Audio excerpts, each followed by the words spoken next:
Trois marionnettes, assises ou couchées, qui font une rencontre et vont vivre un enfer. C'est comme ça que s'est créée cette franchise et cette fanbase. Grâce à ce simple concept. Et oui, aujourd'hui, on va parler de Don't Hug Me I'm Scared.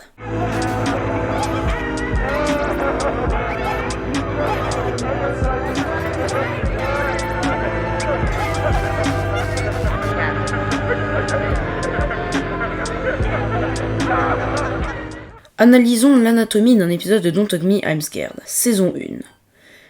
L'épisode débute comme une série pour enfants où trois marionnettes sont assises ou couchées.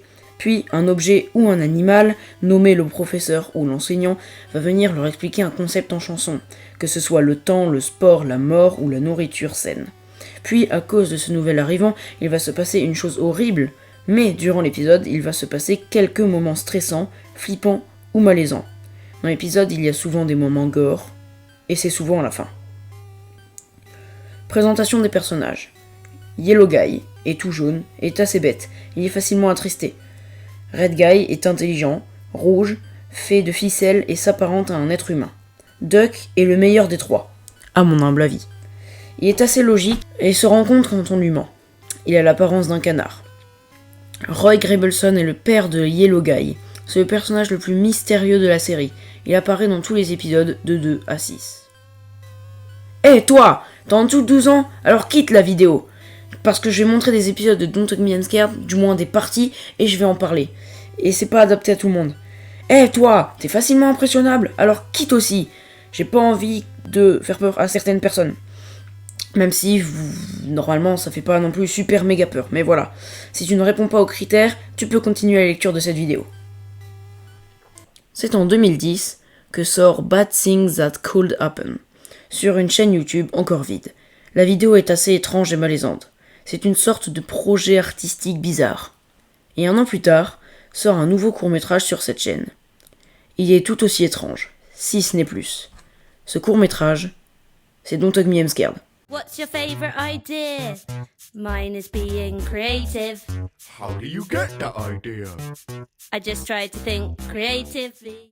Dans ce premier épisode, nous découvrons pour la première fois Yellow Guy, Red Guy et Duck assis autour d'une table. Un bloc-notes prend vie et leur chante une musique sur la créativité. Elle leur dit que les fruits peuvent sourire grâce à la créativité et qu'on peut voir des formes dans les nuages quand on pense créativement. L'atmosphère de l'épisode est assez dérangeante, malgré la musique enjouée, et certains moments mettent mal à l'aise, comme ce moment où Yellow Guy peint un clown et que Bloc-notes verse de la peinture noire dessus. À ce moment, la chanson s'arrête et les personnages fixent la peinture, sans rien dire. Puis tout dérape au moment où le Bloc-notes leur dit d'écouter leur cœur. Les personnages ont une apparence étrange et dansent sauvagement. Ils décorent des cœurs et coupent des parts de gâteaux emplis d'organes. La musique devient horrible.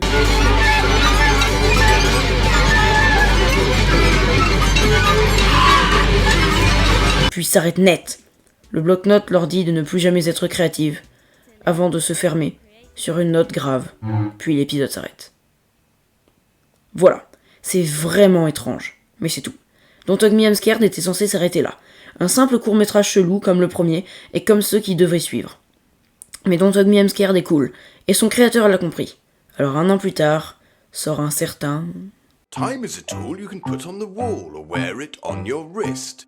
The past is far behind us. The future doesn't exist. Oh, what's the time? It's 9:15. Time to have a bath. What do you mean? We're already clean. Dans cet épisode, nous retrouvons Red Guy, Yellow Guy et Duck qui attendent leur émission à la télé quand l'horloge ornée au mur se lève soudainement. L'horloge est l'enseignant de l'épisode qui leur expliquera le temps en chanson. L'horloge, appelée Tony, est décidée de leur montrer les marques du temps alors que les trois amis veulent juste voir leur émission télévisée. Durant l'épisode, nous découvrons pour la première fois le père de Yellow Guy, alias Roy Grabelson, donc le personnage le plus mystérieux de la série et peut-être l'un des plus importants.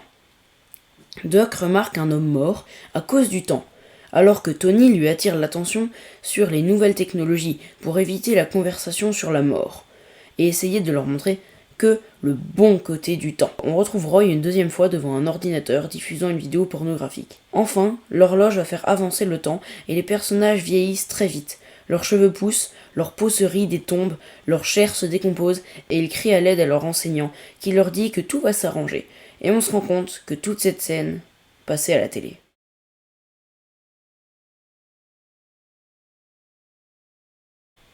Et c'était le deuxième épisode de Don't Hug Me I'm Scared. Passons au troisième épisode, qui pour moi est le plus soft. L'épisode 3 de Don't Hug Me I'm Scared. Have you ever wondered why we're here? What's it all about? You've no idea. And everywhere you look, all you see is hatred and darkness, death and fear. But you know it doesn't. Dans ce troisième épisode, nos personnages sont réunis pour faire un pique-nique. Yellow Guy est émerveillé par un petit papillon brillant, en 2D si on s'intéresse à l'animation. Yellow Guy suit donc le papillon du regard quand Duck l'explose sous sa tapette. Yellow Guy commence à pleurer et part en courant, laissant ses deux amis livrés à eux-mêmes.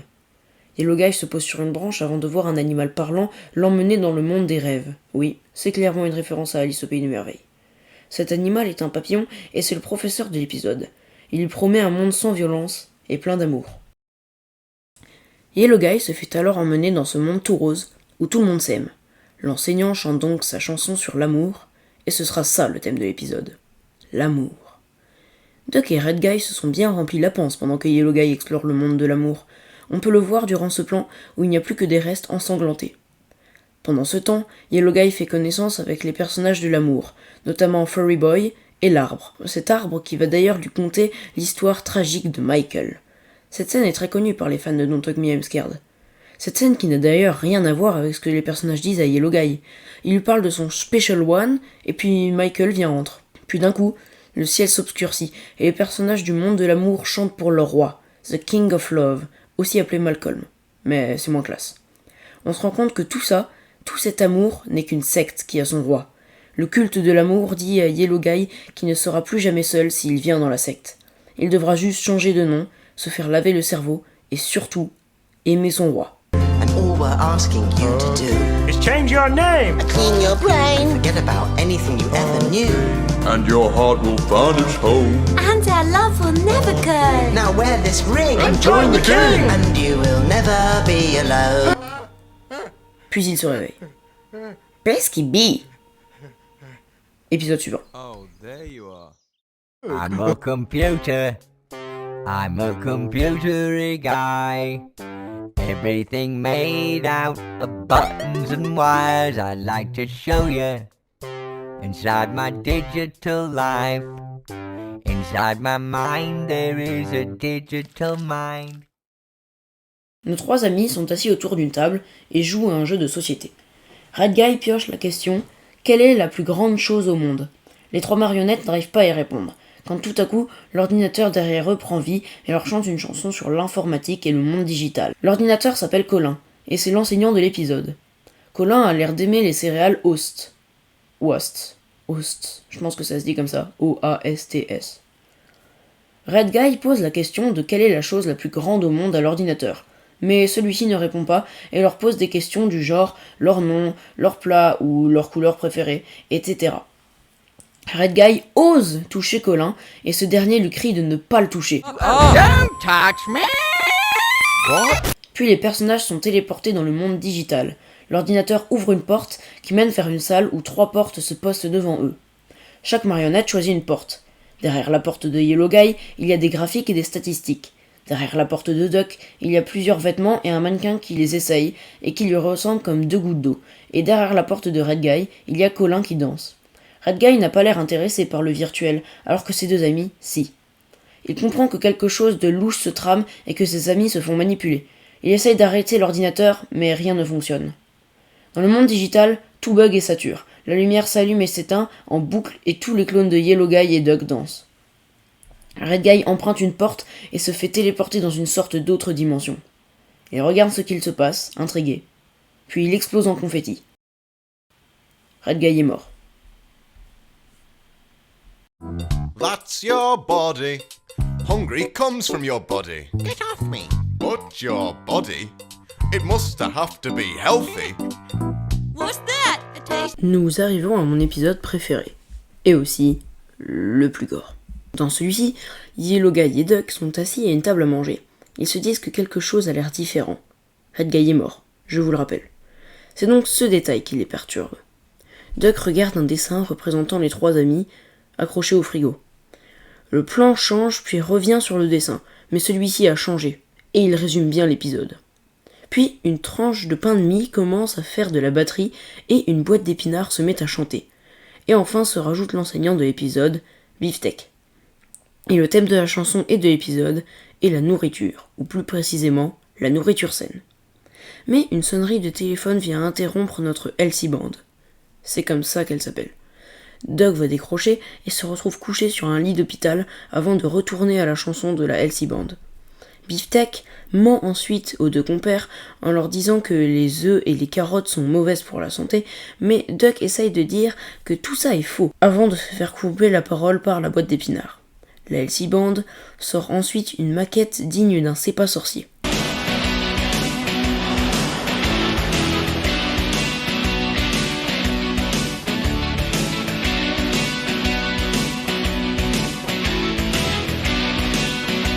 Puis Duck se fait téléporter sur le lit d'hôpital et se fait vider de ses organes par une canette, qui mange les organes de Duck. Pendant que Yellow Guy assiste encore à la chanson de la bande. La canette a terminé une sorte de gâteau d'organes de Duck, puis on voit Yellow Guy assis à la table, la bouche ensanglantée. Il a pris du poids, la pièce est sombre. Yellow Guy a mangé Duck, sans même le savoir. Nous passons donc au 6e et dernier épisode. Doesn't matter, just throw it away. Why not try some? It's on my tray. What? Where am I? We are in the universe. Planets live inside the moon. A rocket ship can go to space. On peut voir Yellow Guy allongé dans son lit au milieu de deux autres. On devine vite qu'ils appartiennent à Red Guy et Duck. Yellow Guy regarde les photos de lui et ses amis, puis leur souhaite bonne nuit en pleurant. Car ils sont morts dans les épisodes précédents, je vous le rappelle. Mais sa lampe se rallume et va lui chanter une musique sur les rêves. Vous avez l'habitude. Yellow Guy se fait transporter dans ses rêves, mais la chanson de la lampe se fait interrompre par un changement d'endroit et de personnage. On retrouve Red Guy, et oui, celui qui était censé être mort, et est dans un bureau assez ennuyeux. Et toutes les autres personnes du bureau sont des Red Guy. Enfin, ils ont la même tête, quoi. Sa vie d'avant lui manque. Il aborde par exemple l'idée qu'un document pourrait prendre vie pour leur chanter son métier de document. Mais les autres Red Guy n'ont pas l'air enjoués, ils sont juste ennuyeux. On voit tous les Red Guy dans un cabaret, et le Red Guy originel monte sur scène pour commencer à chanter la musique du premier épisode, tandis que son public lui crie d'arrêter. C'est alors que Red Guy croise le regard de Roy Gribbleson dans le public, le père de Yellow Guy. Puis tout devient noir. Red Guy est dans une sorte d'endroit obscur, vide, ou presque, car une machine s'y trouve. Et sur les écrans de cette machine, on peut voir Yellow Guy en train de supplier la lampe d'arrêter sa chanson. Red Guy appuie sur un bouton et Tony l'horloge apparaît pour remplacer la lampe. Il appuie sur un autre, puis un autre, puis un autre, et à chaque fois apparaît l'un des enseignants. Alors, Red Guy appuie sur tous les boutons pour tenter de sauver son ami qui hurle pour que tout s'arrête. Mais alors apparaissent des enseignants encore jamais vus dans la série. La machine commence à fumer sous les hurlements de les Yellow Guy. Mais un bras très long vient toucher l'épaule de Red Guy. Roy. Roy vient voir Red Guy. Alors Red Guy part et trouve un long fil branché à la machine. Il saisit la prise et sous la musique, les cris de Yellow Guy et Roy se rapprochant, Red Guy demande « Qu'est-ce qui pourrait arriver ?» et débranche tout. Et tout recommence, mais avec certains détails qui ont changé. Un nouveau jour commence. Et voilà, c'est la fin de Don't Hug Me I'm Scared. C'est frustrant, hein. Hey guys! Où était Red Guy? Roy contrôlait tout depuis le début. Un seul jour s'est passé. Pourquoi tout recommence? Eh bien, vous n'aurez aucune réponse. Et moi non plus.